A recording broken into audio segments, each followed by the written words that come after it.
George Pickens, Chris Olave, and Mike Evans are the unsung heroes we were not expecting to be counting on in fantasy championship weeks, but they should come through big time this weekend in nice matchups. We dig into our full wide receiver fantasy rankings for week 17 on today's episode of Locked On Fantasy Football.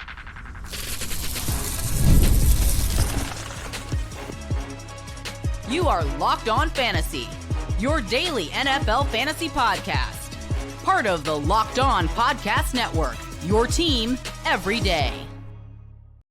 Welcome to Locked On Fantasy Football, part of the Locked On Podcast Network, now the #1 sports podcasting network. I'm one of your co-hosts, Michelle Magdziuk, and when I'm not doing this, I'm a researcher and fantasy analyst with NFL Network. And I'm your other co-host, Vinnie Iyer. When I'm not doing this, I'm writing about NFL fantasy and betting for sportingnews.com. Once again, happy holidays. Good luck in all your fantasy endeavors this week, including some playoffs, championships, and DFS. Yes, Merry Christmas Eve, and hopefully we can get you all set up for your fantasy championship, or if you want to just put in some lineups because you're out, we have you covered. So, and speaking of that, today's episode is brought to you by Prize Picks. So if you are out of your fantasy leagues, join up for Prize Picks. You can set your lineups on there. Download the Prize Pick app today and use code LOCKEDONNFL to get $50 in lineups after you play your first $5 lineup.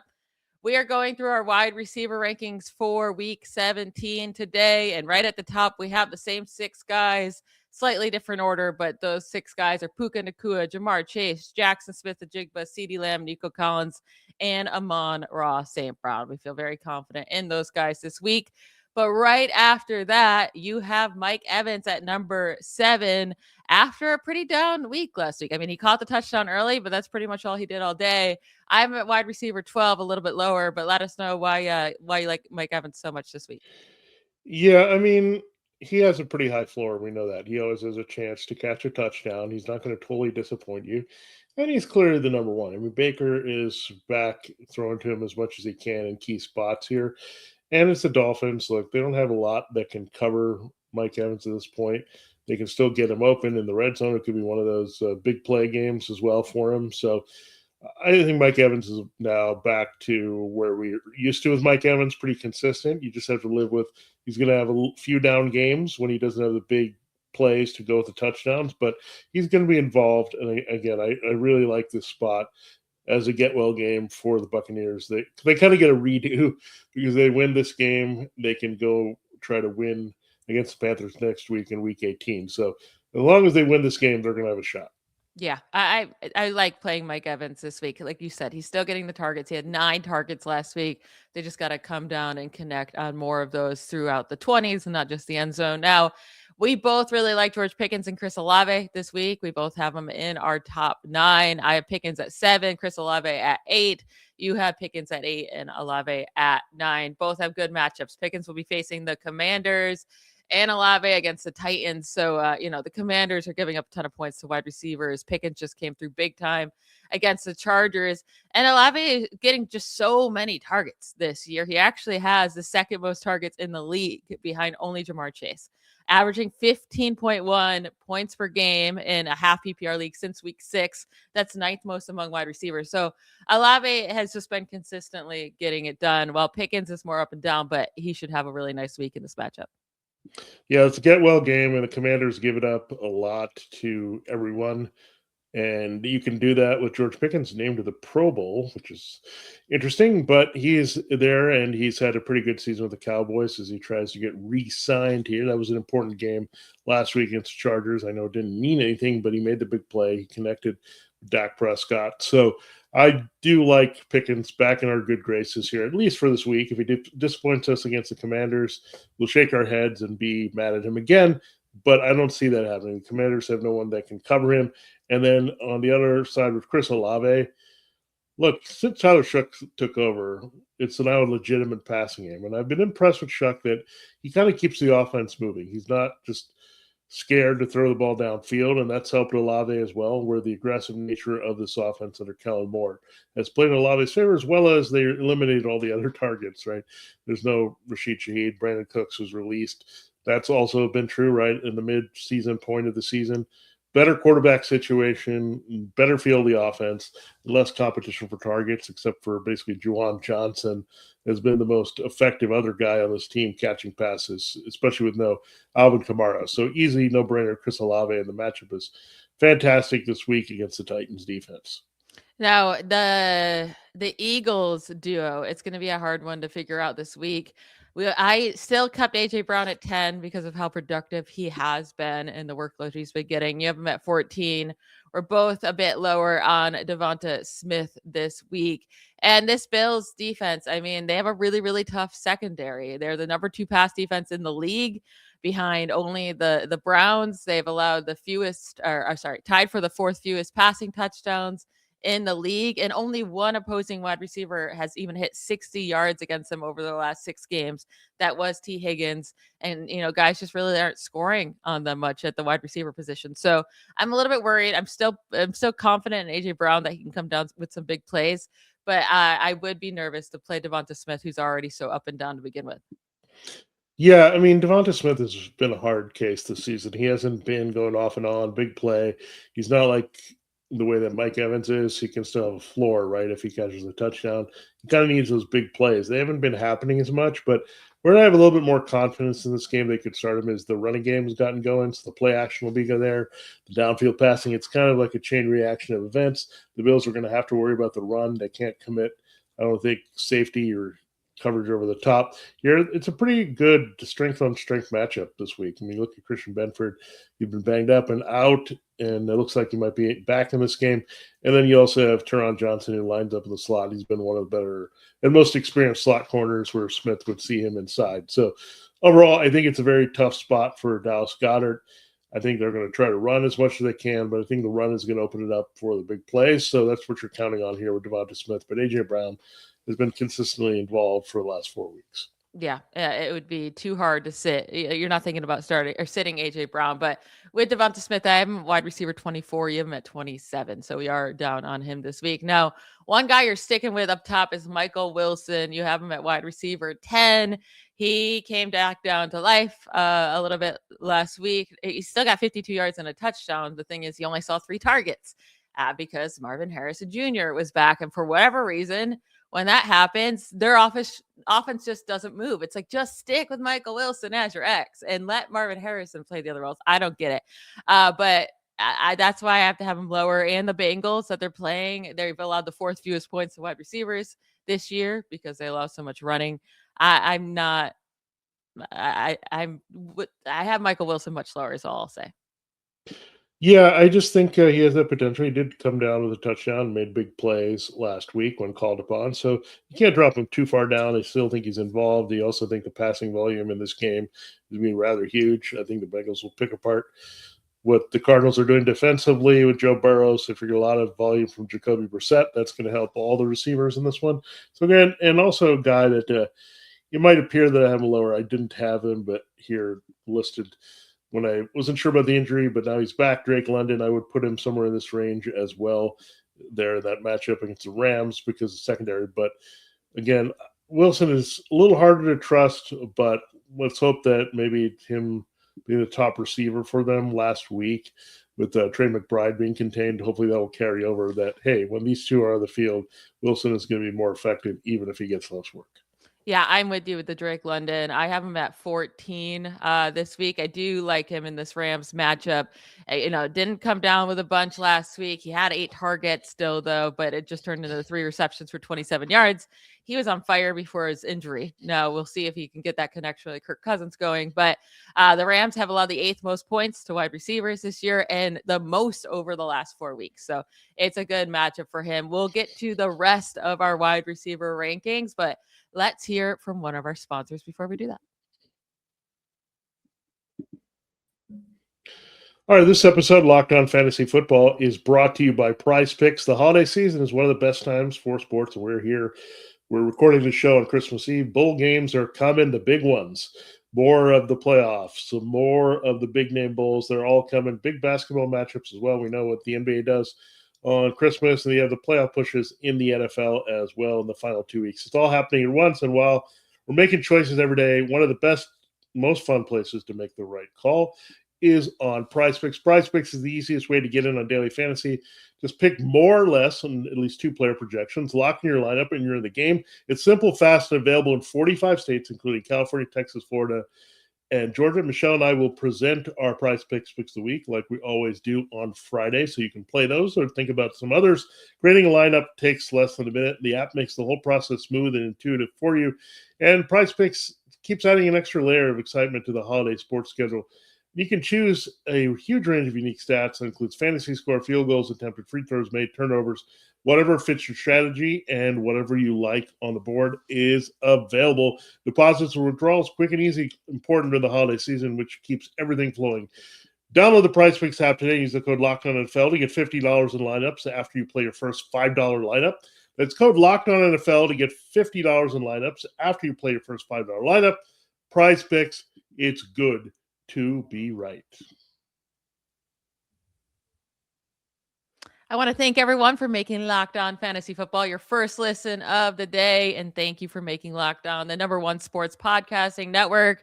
You are already with us every day. So now take it up a level and go ad free. Join the Everydayer Club today and get Locked On Fantasy Football with no interruptions. You also get the members only Discord access and more. It's all for just $5 a month.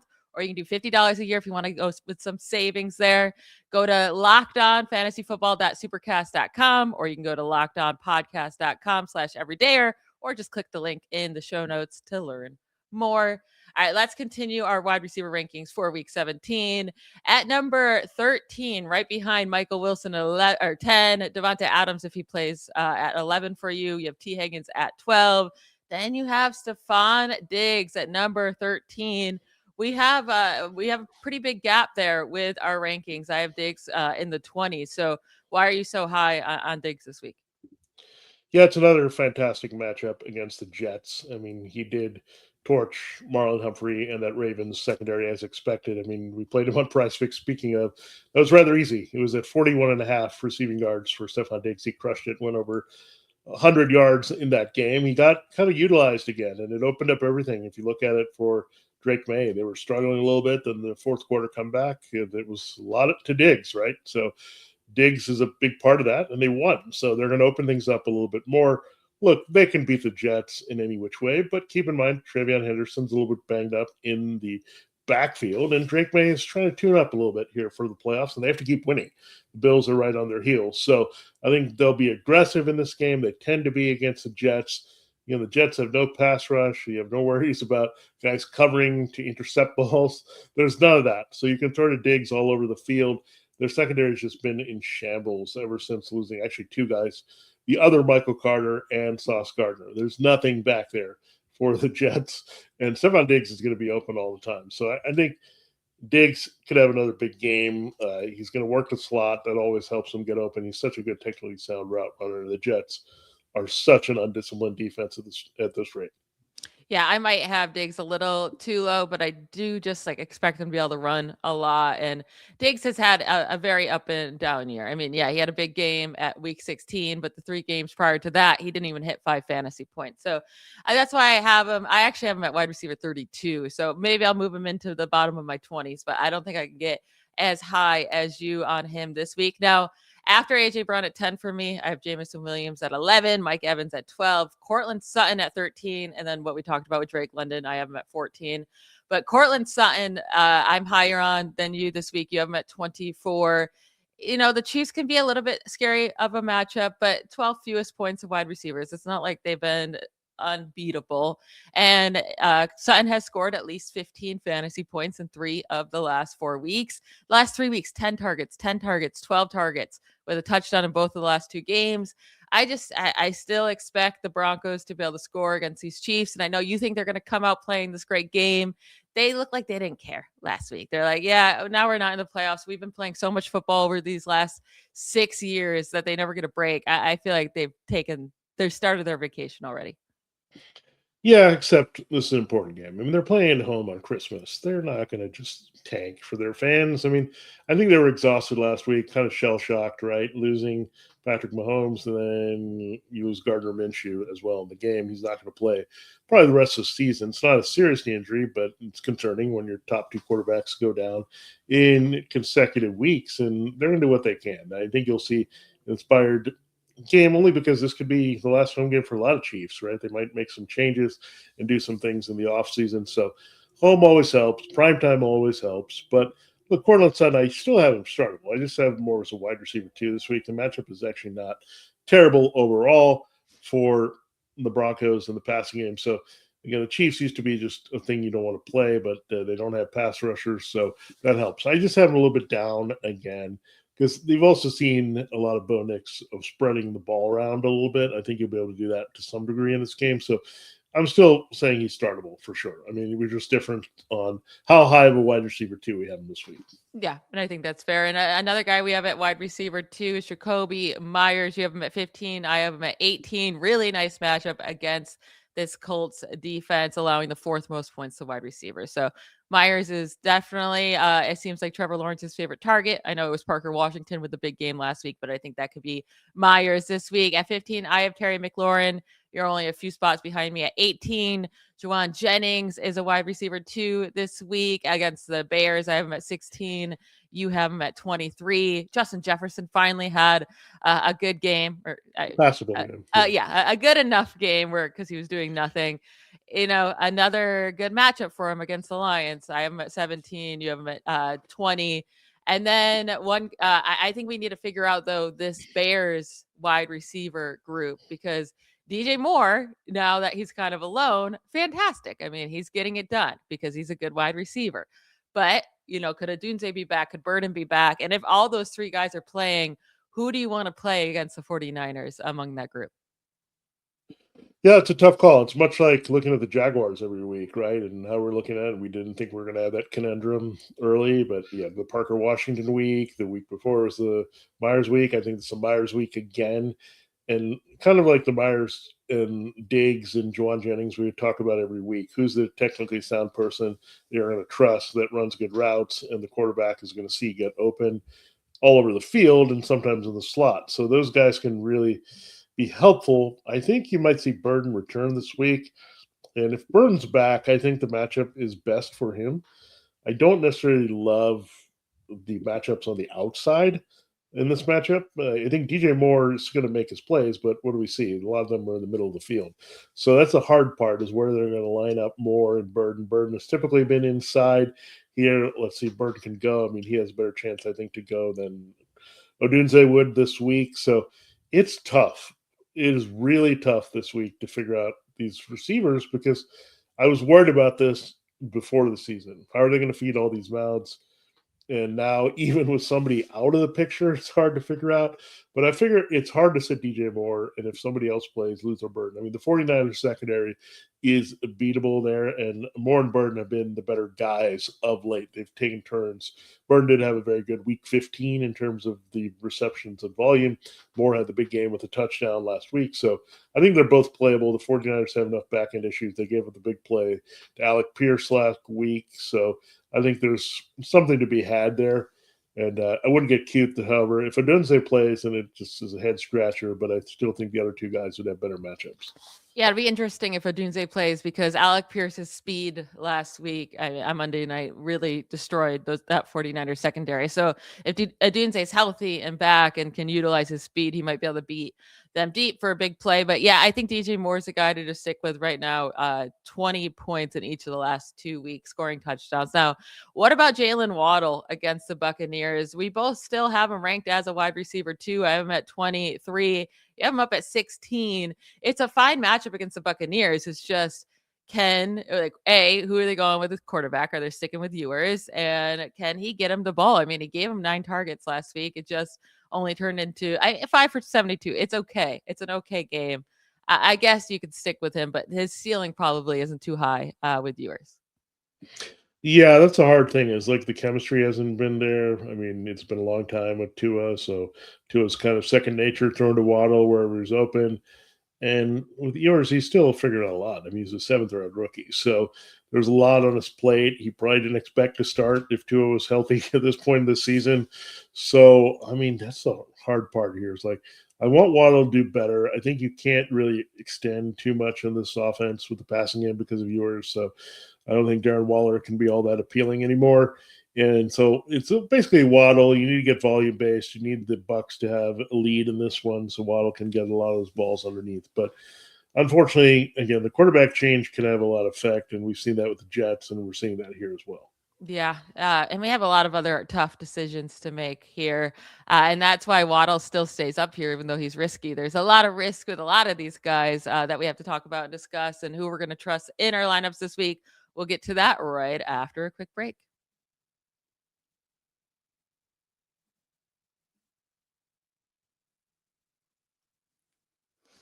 All right, we have another tough team to figure out, and that's the Colts wide receiver group. Will it be Philip Rivers? Will they go to Riley Leonard? And then can Alec Pierce keep it up? Michael Pittman, will he get more involved? They get the Jaguars, really, really good run defense. So you'd expect them to be able to control Jonathan Taylor, for them to have to pass. And that Jaguars offense has been on fire. So, they're going to be putting up points to make the Colts have to keep trying to put up points. I'm fine with playing either one this week. I mean, it's risky with whoever the quarterback is, but Alec Pierce has now shown like he can get it done with multiple quarterbacks now, and Pittman should get more targets this week. Yeah, I'm hopeful for Pittman, but so far he's been the odd dude out. And not when I look at just Rivers, but also Leonard, right? He's been kind of forgotten. We've seen Josh Downs get heated up a little bit by Rivers. We've seen Pierce just, again, make the big plays, use his speed last week. We've seen the tight ends more diversify. I mean, Tyler Warren did have a big game, but they did throw to Mo Alley Cox a little bit more. So that's my concern. I mean, Pittman is a guy that can get lost in the shuffle. Downs can get open quickly. You take the deep shots to Pierce.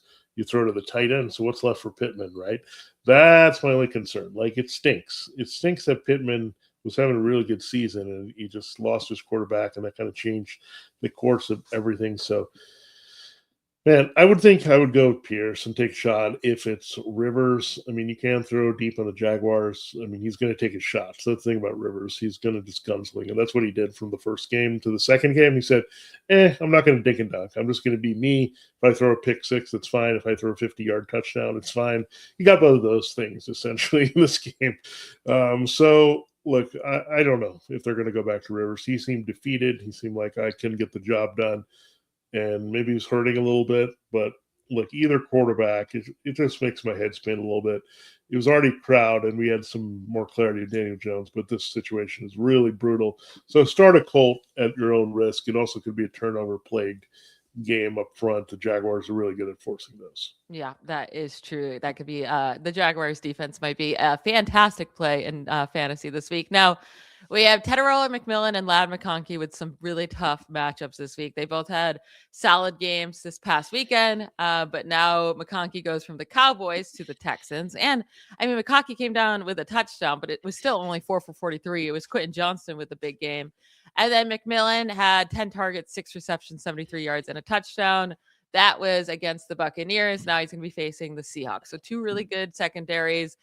I don't think either one will have a good game, but I am a little bit higher on McMillan this week than Ladd. You're a little bit higher on Ladd this week than McMillan, but I don't personally think either one will have a big game. Yeah, I think you're hoping for like 6 for 70 from me from Tetairoa McMillan. You should be happy with that. Ladd McConkey, you're probably hoping for that touchdown again, like 5 for 40 and a touchdown. You'd really take that and run in this game, but it also is not inspiring that Justin Herbert played this defense in the playoffs last year, melted down at just terrible game, 4 interceptions, and this offense did nothing in that game. And that was when McConkey was the sole target. Maybe having different guys there, Quentin Johnston and Keenan Allen, and the tight end will help them a little bit. And it hasn't been totally impenetrable of late with the Texans. They've given up a little bit more. Last week it was the running game to Ashton Genty. The week before, the Cardinals were passing on them a little bit. This is in Los Angeles, so that helps. But yeah, McConkey is a little bit more touchdown and big play dependent. He was volume based last year, so kind of a flip in his script. Where McMillan is kind of the volume based guy now, and he needs that volume more so to produce in this game. I'm going to give you 3 names to end today's show. You tell me who you feel most confident in. Wan'Dale Robinson against the Raiders, Zay Flowers against the Packers, or would you go with Rashee Rice if he returns against the Broncos with Chris Oludekun at quarterback? Yeah, I think I don't like this guy usually, and I've not liked him in general. It's Zay Flowers. He's actually looked like he has a little bit more of upside, and he did have a connection there with Snoop Huntley. He did score a touchdown. We'll see if Lamar Jackson can return. And the Packers corners are just getting absolutely roasted at this point. So, and also the tight ends have disappeared. What's happened to the Ravens tight ends? They got to throw to somebody. Zay Flowers seems like the guy they're throwing to the most here. So Rashad Bateman's also been hurt. So I do like him quite a bit. I mean, it's just barely. I do like Wan'Dale in that matchup as well. I think he's very playable. Rashee Rice, I mean, poor guy. I mean, it's just going to be tough here. I mean, they might move Pat Surtain around. They could really contain him, take him away, and then make a lot of come throw to anybody else. So I don't know. We'll see. The concussion looked pretty bad, so I don't know if he'll get cleared enough to play. It's a short turnaround again. So, I mean, that's one thing. So prepare for not having him, but you might have better options anyway. Yeah, it might be easier if he is just out to not have to make that choice. And it would, like, for the Chiefs, why risk him getting another concussion at this point in the stage, or rushing him back? Now, I'm with you. I like both Robinson and Zay Flowers this week. Flowers has, I think, maybe safer, obviously, right? We've seen Robinson with some really, really terrible games this year, but he's been getting the targets. And when he's in a good matchup, like 2 of the last 4 weeks against the Lions and against the Commanders, he's come through with good fantasy days. This is another good matchup against the Raiders. So I think you can play either guy. Slightly ahead, Zay Flowers with you there as well. That will be it for today's episode. We hope you got you all prepped to put in your lineups before Christmas.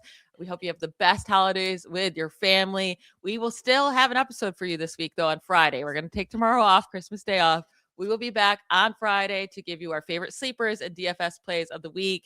Make sure you subscribe and follow Locked On Fantasy Football. You can follow us on Twitter or X so you get all the latest episodes. If you need a last-minute holiday gift or someone keeps asking you what you want, make it easy. Ask for the Everydayer Club. Add free episodes of the show, exclusive Discord server access, and more. Subscriptions can be gifted through lockedonpodcast.com/everydayer, or check the link in the show notes to learn more. Have a great holidays. Bye, y'all.